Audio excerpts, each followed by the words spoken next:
Hello everyone, good morning. আমি ঘুম থেকে উঠে পড়লাম, উঠে নিয়ে অল্প ফ্রেশ হয়ে নেব।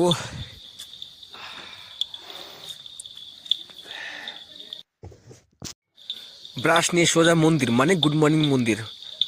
এরপরে আমি রেডি হয়ে হিরো হয়ে গেলাম একদম। এবার বাইরে এসে দেখি অবস্থা খুবই সুন্দর ছিল, ঠান্ডা ঠান্ডা ওয়েদার দিল্লির মধ্যে।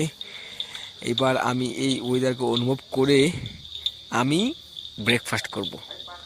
ব্রেকফাস্টে হবে রুটি, আলুর দম আর ডিম সিদ্ধ। ব্রেকফাস্ট করে সোজা চলে আসলাম ডেলো পার্ক। আমি ডেলো পার্কে বিশ্বাস করবেন প্রথমবার ঢুকছি।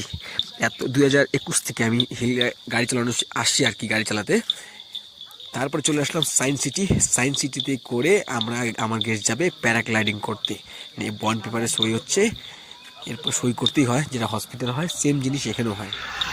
এরপরে চলে আসলাম আমরা মর্গেন হাউস। মর্গেন হাউস যেটা 100 বাংলো ভিজিট করার পরে আমরা গালফ যেটা চার্চ বলে ওইটা ভিজিট করার পরে আমরা সোজা এখান থেকে ব্যাক করবো। Okay, tata, bye bye, thank you.